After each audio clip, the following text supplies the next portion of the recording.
गुरुवार का दिन बड़ा ही पावन और कल्याणकारी होता है। यह दिन उस दिव्य गुरु शक्ति को समर्पित है जो इस संपूर्ण सृष्टि में ज्ञान की ज्योति जलाती है, अज्ञान के अंधकार को दूर करती है और जीव जीव के हृदय में विवेक का दीपक प्रकाशित करती है। भगवान बृहस्पति केवल देवताओं के गुरु नहीं हैं, वे उस अनंत चेतना के प्रतीक हैं जो हर मनुष्य के भीतर सोई पड़ी है और जो उचित समय पर उचित परिस्थिति में उचित श्रद्धा के स्पर्श से जाग उठती है। जो साधक गुरुवार के दिन उनका स्मरण करता है, जो भक्त उनके नाम की माला जपता है, जो व्यक्ति सच्चे हृदय से उनकी शरण ग्रहण करता है, उसके जीवन में एक ऐसी परिवर्तन की लहर उठती है जो बाहर से नहीं भीतर से आती है और उसे वो बना देती है जो वो वास्तव में होना चाहिए। अभी किसने दी है, लेकिन नरपत सिंह इस बात का कोई जवाब नहीं देते और बात बदल देते। समय अपनी गति से चलता रहा। नरपत सिंह की उम्र बढ़ती गई। उन्होंने अपनी जमीन और संपत्ति तीनों बेटों के बीच बांट दी। हरिभान को सबसे अधिक मिला क्योंकि वो बड़ा था। गिरधर को बीच का हिस्सा मिला। उदयराम को सबसे कम मिला। उदयराम को यह बात बहुत नागवार लगी। उसने कहा कि पिताजी, ये अन्याय है, बड़े भाई को अधिक क्यों मिला? क्या वह हमसे ज्यादा मेहनत करता था? नरपत सिंह ने कहा कि यही परंपरा है, बड़े को अधिक मिलता है, इसमें अन्याय कुछ नहीं है। लेकिन उदयराम के मन में एक कड़वाहट बैठ गई। वह रोज सोचता कि उसके साथ अन्याय हुआ है। धीरे धीरे ये कड़वाहट इतनी बढ़ गई कि उसने अपने बड़े भाइयों से बातचीत करना बंद कर दिया। हरिभान ने गिरधर से कहा कि देखो, ये छोटा भाई कितना नासुक रहा है। हमारे पिताजी ने जो दिया वो बहुत कम नहीं था, लेकिन इसे तो बस अपनी ही पड़ी है। गिरधर ने कहा कि भाई, इसे अपने हाल पर छोड़ो, जब ठोकर लगेगी तब समझेगा। इस तरह तीनों भाइयों के बीच एक खाई बन गई। नरपत सिंह ने यह सब देखा और उन्हें बहुत दुख हुआ। उन्होंने सोचा था कि बेटों को संपत्ति देकर वे निश्चिंत हो जाएंगे, लेकिन यहाँ तो संपत्ति ने और झगड़ा कर दिया। उनकी पत्नी देवकी रोती थी और कहती थी कि जो घर इतने दिनों तक एक था वह टूट गया। नरपत सिंह को रात में नींद नहीं आती थी। वे लेटते और छत को देखते रहते। उन्हें अपने पूरे जीवन की बातें याद आने लगती थी। उन्हें याद आता कि उन्होंने कितनी मेहनत की थी। उन्हें यह भी याद आता कि उन्होंने उस मेहनत में कभी किसी देवता को याद नहीं किया। हाँ, उन्हें यह भी याद आता कि माधवदास ने कितनी बार उन्हें भगवान बृहस्पति की कृपा के बारे में बताया था और उन्होंने हर बार उस बात को हवा में उड़ा दिया था। एक रात नरपत सिंह को एक अजीब सा स्वप्न आया। उन्होंने देखा कि वे एक विशाल मैदान में खड़े हैं। उनके चारों तरफ उनकी सारी संपत्ति बिखरी हुई है। अनाज के ढेर हैं, सोने के सिक्के हैं, जमीन के कागज हैं, लेकिन उनके आसपास कोई भी इंसान नहीं है। वे अकेले हैं उस विशाल सुने मैदान में। उन्होंने जोर जोर से पुकारा कि हरिभान, गिरधर, उदयराम, देवकी, लेकिन कोई आवाज नहीं आई। तभी उस मैदान में एक दिव्य पीले रंग का प्रकाश उतरा और उस प्रकाश से एक मधुर आवाज आई जो बोली कि नरपत सिंह, तूने सारी जिंदगी जो पाया वो पत्थर था, जो खोया वो सोना था। तूने धन इकट्ठा किया लेकिन प्रेम नहीं इकट्ठा किया। तूने जमीन बचाई लेकिन रिश्ते नहीं बचाए। जो असली धन है वो बुद्धि है, विवेक है, प्रेम है, और ये सब गुरु तत्व की देन है। जब तू जागे तो माधव दास के पास जाना और जो वे कहें वह सुनना। नरपत सिंह उस स्वप्न से जागे तो उनका पूरा शरीर कांप रहा था। आंखें भरी हुई थी। बाहर अभी भोर नहीं हुई थी, लेकिन वे उठ बैठे। उन्होंने कुछ देर बैठकर उस स्वप्न को मन में दोहराया, उस आवाज को फिर से सुना जो अभी भी उनके कानों में गूंज रही थी। उन्हें लगा जैसे जीवन में पहली बार उन्हें कुछ सच्चा सुनाई दिया हो। भोर होते ही नरपत सिंह माधव दास की झोपड़ी की ओर चल दिए। गांव में अभी नींद थी। पक्षी अभी कुछ ही बोलने लगे थे। हवा में ओस की नमी थी। नरपत सिंह के मन में एक अजीब सी हलचल थी, एक ऐसी बेचैनी जो पहले कभी नहीं थी। वे माधव दास की झोपड़ी पर पहुंचे। झोपड़ी के बाहर दीपक जल रहा था। माधव दास बाहर आंगन में बैठे भगवान बृहस्पति का ध्यान कर रहे थे। उनके आगे पीले फूल रखे थे और एक कटोरे में चना और गुड़ था। नरपत सिंह ने माधवदास के चरण छुए। माधवदास ने आंखें खोली और नरपत सिंह को देखा। उनके चेहरे पर कोई आश्चर्य नहीं था। वे मुस्कुराए और बोले कि आओ नरपत सिंह, मुझे पता था कि एक दिन तुम आओगे, बैठो। नरपत सिंह की आंखों में पानी आ गया। उन्होंने कहा कि वैद्य जी, मैंने बड़ी भूल की। आप कितने सालों से मुझे समझाते रहे और मैं हर बार आपकी बात को टालता रहा। आज मुझे समझ में आया कि जो मेरे पास था वो सब था, लेकिन जो सबसे जरूरी था वो नहीं था। माधवदास ने नरपत सिंह का हाथ थामा और बोले कि नरपत सिंह, जागना देर से होता है तो क्या हुआ, जागना तो हो गया ना। भगवान बृहस्पति बड़े दयालु हैं। वे गुरु हैं और गुरु ये नहीं देखते कि शिष्य ने कितनी देर में उनकी बात सुनी। वे तो बस ये देखते हैं कि शिष्य के मन में सच्चाई है या नहीं। तुम्हारे मन में आज सच्चाई है, यही काफी है। भगवान बृहस्पति की कृपा से सब ठीक होगा। लेकिन एक बात ध्यान रखना कि जो भी होगा वो बाहर से नहीं आएगा, वो भीतर से आएगा। तुम्हें अपने मन को बदलना होगा। नरपत सिंह ने पूछा कि मुझे क्या करना चाहिए। माधवदास ने कहा कि अगला गुरुवार आने दो। उस दिन पूरी श्रद्धा से भगवान बृहस्पति की पूजा करो। सुबह जल्दी उठो, पीले वस्त्र पहनो, घर को पवित्र करो, उन्हें पीले फूल और चने गुड़ का भोग लगाओ। और सबसे जरूरी यह है कि अपने तीनों बेटों को एक जगह बुलाओ और उनसे सच्चे मन से बात करो। जो गलतियां हुई हैं उन्हें स्वीकार करो, जो दरार पड़ी है उसे भरने की कोशिश करो। भगवान बृहस्पति केवल पूजा से नहीं बल्कि इंसान के सच्चे कर्मों से भी प्रसन्न होते हैं। नरपत सिंह घर लौटे। देवकी ने उन्हें देखा तो पूछा कि इतनी सुबह कहाँ गए थे। नरपत सिंह ने कहा कि माधवदास के पास। देवकी चौंकी और बोली कि क्या हुआ, क्या तबीयत ठीक नहीं है। नरपत सिंह ने कहा कि नहीं देवकी, तबीयत ठीक है, बल्कि आज पहली बार तबीयत सच में ठीक है। और उन्होंने देवकी को सारी बात बताई, अपने स्वप्न के बारे में, माधवदास के पास जाने के बारे में और जो माधवदास ने कहा उसके बारे में। देवकी ने सुना और उसकी आंखें भर आईं। उसने कहा कि जी, मुझे हमेशा से महसूस होता था कि हमारे घर में कुछ कमी है। हमारे पास सब कुछ था, लेकिन वह नहीं था जो होना चाहिए था। शायद अब वो समय आया है जब वो कमी पूरी होगी। नरपत सिंह ने उसी दिन अपने तीनों बेटों को बुलाया।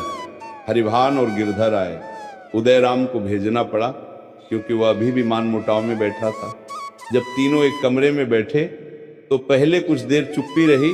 उदयराम ने अपनी नजरें जमीन पर टिका रखी थी। हरिभान और गिरधर एक दूसरे को देख रहे थे। नरपत सिंह ने कहा कि बेटों, मैंने तुम्हें यहाँ इसलिए नहीं बुलाया कि कोई नई बात करूं या कोई निर्णय सुनाऊं। मैंने तुम्हें इसलिए बुलाया है क्योंकि मुझे कुछ कहना है जो मुझे बहुत पहले कह देना चाहिए था। उन्होंने एक पल रुककर कहा कि मैं तुम सबका पिता हूं। मैंने तुम्हें जन्म दिया, पाला पोसा, बड़ा किया, लेकिन एक काम जो मुझे करना चाहिए था वो मैं नहीं कर सका। मैं तुम्हें ये नहीं सिखा सका कि रिश्ते जमीन से बड़े होते हैं। मैं तुम्हें ये नहीं बता सका कि जो भाई हैं वे तुम्हारी सबसे बड़ी दौलत है। जो संपत्ति मैंने तुम्हें दी वह एक दिन खत्म हो सकती है, लेकिन जो भाई हैं, जो माँ है, जो परिवार है, ये कोई पैसा खरीद कर नहीं दे सकता।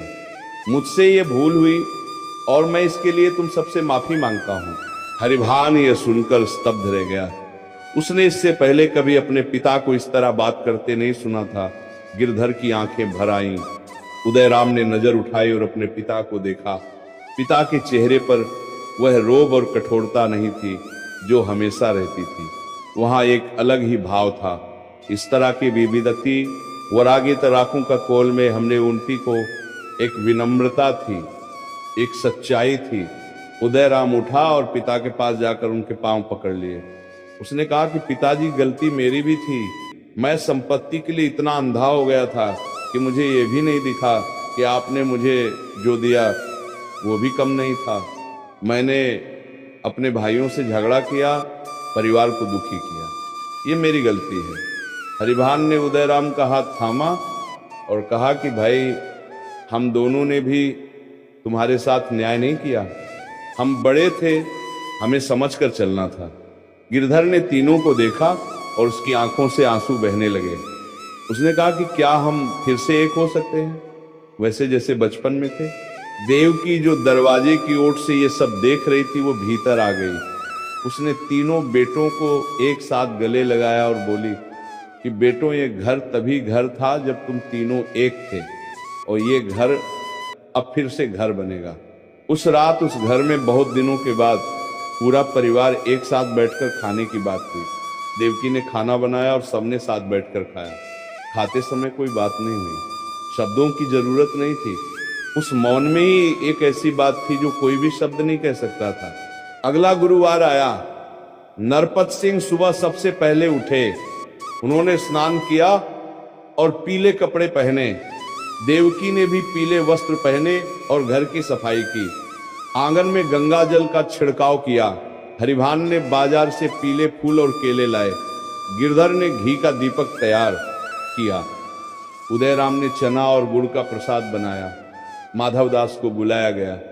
जब माधवदास आए तो घर का वातावरण देखकर उनके चेहरे पर एक दिव्य प्रसन्नता आ गई। माधवदास ने भगवान बृहस्पति की पूजा आरंभ की। उन्होंने अगरबत्ती जलाई, घी का दीपक प्रज्वलित किया, पीले फूल चढ़ाए, चने और गुड़ का भोग लगाया, केले रखे। फिर उन्होंने भगवान बृहस्पति की स्तुति की। उनके मंत्रों की ध्वनि से पूरे घर में एक अलग ही कंपन आया। ऐसा लगा जैसे हवा में एक सुगंध घुल गई हो, जैसे उस घर के ऊपर एक पवित्र छाया आ गई हो। नरपत सिंह ने हाथ जोड़कर कहा कि हे भगवान बृहस्पति, हे देवगुरु, मैं आपके सामने आज पहली बार सच्चे मन से खड़ा हूं। मैंने अपने जीवन में आपको याद नहीं किया। मैंने सोचा कि सब कुछ मेरी ताकत और मेरी बुद्धि से होता है, लेकिन आज मैं जानता हूं कि जो बुद्धि मुझे मिली वो आपकी देन है, जो शरीर मुझे मिला वो आपकी कृपा है, जो अवसर मुझे मिले वे आपने ही दिए थे। मैंने उन सबका अहंकार किया, ये मेरी सबसे बड़ी भूल थी। आज मैं उस भूल को स्वीकार करता हूँ। मुझे और मेरे परिवार को क्षमा करें और अपनी कृपा की छाया हम पर बनाए रखें। नरपत सिंह की आंखों से आंसू बहने लगे। पूरा परिवार भाव विभोर हो गया। माधवदास ने कहा कि अब मैं तुम सबको एक कथा सुनाता हूँ जो बहुत प्राचीन काल में हुई थी। ये कथा भगवान बृहस्पति की महिमा और गुरु तत्व की शक्ति की कथा है। तुम सब ध्यान से सुनो। माधवदास ने कथा आरंभ की। उन्होंने कहा कि बहुत पुराने समय में जब देवता और असुर दोनों इस सृष्टि में विचरण करते थे, तब देवलोक में एक बड़ी विचित्र परिस्थिति उत्पन्न हुई। देवताओं में से एक बहुत प्रतापी देवता थे जिनका नाम था सुरेश्वर। सुरेश्वर अपनी शक्ति और सौंदर्य के कारण बहुत अभिमानी हो गए थे। वे सोचते थे कि इस त्रिलोक में उनके जैसा कोई नहीं है। उनकी इस अहंकार की भावना को देखकर भगवान बृहस्पति चिंतित होते थे।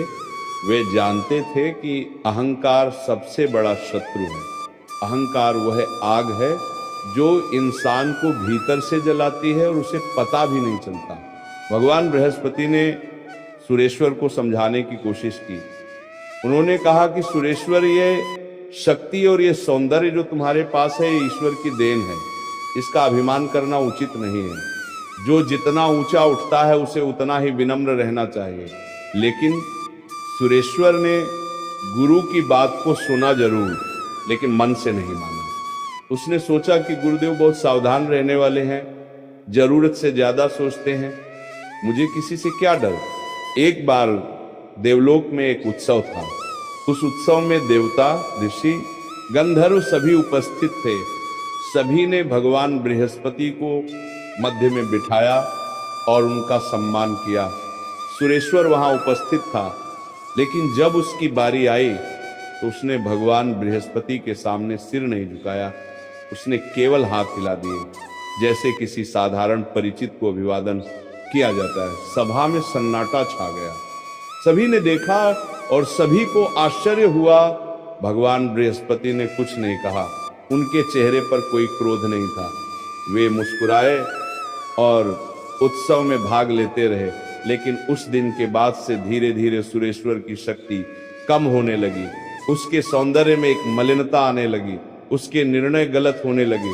जो काम वह पहले आसानी से कर लेता था वह अब उसके लिए कठिन हो जाता था। सुरेश्वर समझ नहीं पा रहा था कि ये सब क्यों हो रहा है। उसने वैद्यों से पूछा, ऋषियों से पूछा, तारों और ग्रहों की गति देखी, लेकिन कोई उत्तर नहीं मिला। एक दिन एक बहुत वृद्ध ऋषि मिले जो हिमालय की गुफा से उतरे थे। उन्होंने सुरेश्वर को देखा और कहा कि देव, मैं तुम्हारी समस्या जानता हूं। तुम्हारी समस्या यह है कि तुमने अपने गुरु का अपमान किया है। जब गुरु की कृपा हटती है तो सारी शक्ति, सारा ज्ञान, सारा सौंदर्य निर्जीव हो जाता है। जैसे बिना जल के फूल मुरझा जाता है, वैसे ही बिना गुरु की कृपा के जीव की सारी क्षमताएं मुरझा जाती हैं। सुरेश्वर ने पूछा कि अब क्या करूं? ऋषि ने कहा कि भगवान बृहस्पति के पास जाओ, उनके चरणों में अपना सिर झुकाओ, सच्चे मन से क्षमा मांगो। वे गुरु हैं। गुरु का हृदय बहुत विशाल होता है। वे क्षमा करते हैं, लेकिन शर्त यह है कि मांगने वाले का हृदय सच्चा हो। दिखावे की क्षमा से काम नहीं चलता। सुरेश्वर भगवान बृहस्पति के पास गया। वह आते ही उनके चरणों पर झुक गया। उसने कहा कि गुरुदेव, मैंने जो किया वह गलत था। मैं अपने अभिमान में इतना डूब गया था कि मुझे पता ही नहीं चला कि मैंने आपका कितना बड़ा अपमान किया। मैं जानता हूं कि मेरी जो भी शक्ति है, जो भी क्षमता है, वह सब आपकी ही देन है। बिना आपके मैं कुछ नहीं हूं। मुझे क्षमा करें। भगवान बृहस्पति ने सुरेश्वर को उठाया और उसके सिर पर हाथ रखा। उन्होंने कहा कि सुरेश्वर, मैंने तुम्हें क्षमा किया, लेकिन ये याद रखो कि जो सबक तुमने सीखा है इसे कभी मत भूलना। अहंकार का मतलब है ईश्वर से दूरी और विनम्रता का मतलब है ईश्वर के करीब होना। जो जितना विनम्र होता है वह उतना ही शक्तिशाली होता है। असली शक्ति विनम्रता में है, अहंकार में नहीं। उसी दिन से सुरेश्वर बदल गया। उसने हर गुरुवार को भगवान बृहस्पति की उपासना का संकल्प लिया। उसने विनम्रता को अपने जीवन का आधार बनाया और धीरे धीरे उसकी शक्ति और क्षमता न केवल वापस आई बल्कि पहले से भी अधिक हो गई, क्योंकि अब वह शक्ति अहंकार से नहीं बल्कि गुरु की कृपा से आई थी। यह शक्ति स्थायी थी, अटल थी। माधवदास ने कथा समाप्त करते हुए कहा कि नरपत सिंह क्या समझे इस कथा का भाव। नरपत सिंह ने कहा कि वैद्य जी, इस कथा ने मेरी आंखें खोल दी। मैंने जो अभिमान किया था, जो भगवान को भूल गया था, जो परिवार को बिखरने दिया था, वह सब उसी अहंकार का नतीजा था जो सुरेश्वर में था। और जो सुरेश्वर को मिला वही मुझे भी मिला। माधवदास ने कहा कि हाँ, और जो रास्ता सुरेश्वर को मिला वही रास्ता तुम्हें भी मिला है, बस उस पर चलते रहना। उस दिन के बाद से धनपुरा गांव में गुरुवार का दिन एक नई पहचान लेकर आया। नरपत सिंह के घर में हर गुरुवार को पूजा होने लगी। माधवदास आते, पूजा करवाते और कथा सुनाते। धीरे धीरे पड़ोसी भी आने लगे, फिर और लोग आने लगे। उस गांव में एक ऐसा वातावरण बनने लगा जो पहले कभी नहीं था। हरिभान का स्वभाव बदलने लगा। जो हरिभान पहले अपनी रोबदाब दिखाने में विश्वास रखता था, वह अब लोगों से विनम्रता से बात करने लगा। एक दिन उसके खेत में एक बुजुर्ग किसान काम कर रहा था। वह बुजुर्ग थक गया था और उसे प्यास लगी थी। हरिभान ने खुद जाकर उसे पानी दिया। उस बुजुर्ग किसान ने हरिभान को देखा और कहा कि भाई, तुम पहले ऐसे नहीं थे, आज क्या हो गया? हरिभान ने मुस्कुराते हुए कहा कि भाई, भगवान बृहस्पति की कृपा हुई है। उन्होंने मुझे ये सिखाया कि जो देता है वो वास्तव में अमीर होता है। गिरधर भी बदला। वह जो पहले अपनी चतुराई से दूसरों को ठगने की कोशिश करता था, वह अब ईमानदारी से व्यापार करने लगा। उसने एक बार एक गरीब किसान से अनाज खरीदा और उसे उचित दाम दिया। उस किसान की आंखों में जो कृतज्ञता थी, वह गिरधर ने पहले कभी नहीं देखी थी। उस दिन गिरधर को समझ में आया कि दूसरों की आंखों में जो कृतज्ञता दिखती है वो किसी भी धन से बड़ी होती है। उदयराम का बदलाव सबसे ज्यादा चकित करने वाला था। जो उदयराम पहले इतना कड़वा और रुष्ट रहता था, वो अब गांव के बच्चों को पढ़ाने लगा। उसे पढ़ाई में बचपन से रुचि थी, लेकिन जब संपत्ति के झगड़े में पड़ा तो उसने ये रुचि दबा दी थी। अब जब मन के भीतर की कड़वाहट निकल गई तो वह पुरानी रुचि फिर से जाग उठी। वह हर शाम गांव के उन बच्चों को पढ़ाता था जिनके घरों में पढ़ाई का कोई साधन नहीं था। बच्चे उसे बहुत मानते थे और उसे गुरुजी कहकर बुलाते थे। एक दिन माधवदास ने उदयराम को बच्चों को पढ़ाते देखा। उनकी आंखों में आंसू आ गए। उन्होंने कहा कि उदयराम, तुमने जो काम शुरू किया है ये सबसे पवित्र काम है। ज्ञान बांटना सबसे बड़ा दान है। भगवान बृहस्पति ज्ञान के देवता हैं और जो ज्ञान बांटता है उस पर उनकी विशेष कृपा होती है। उदयराम ने कहा कि वैद्य जी, मुझे लगता है कि ये काम मैं बहुत पहले कर सकता था, लेकिन उस कड़वाहट ने मेरी आंखें बंद कर रखी थी। माधवदास ने कहा कि जो हो गया वो हो गया। जो अभी हो रहा है वह सुंदर है। भगवान बृहस्पति का काम ही यही है कि वे सोई हुई प्रतिभाओं को जगाते हैं। उस गांव में एक और परिवार था जिसका मुखिया था भीखाराम नाम का एक बुनकर। भीखाराम बहुत मेहनती था और सुंदर कपड़े बुनता था। उसके हाथ के बुने कपड़े पूरे क्षेत्र में प्रसिद्ध थे। लेकिन एक समस्या यह थी कि भीखाराम का बेटा नत्थू बिल्कुल अलग स्वभाव का था। नत्थू को बुनाई में रुचि नहीं थी। वह दिन भर इधर उधर घूमता रहता था।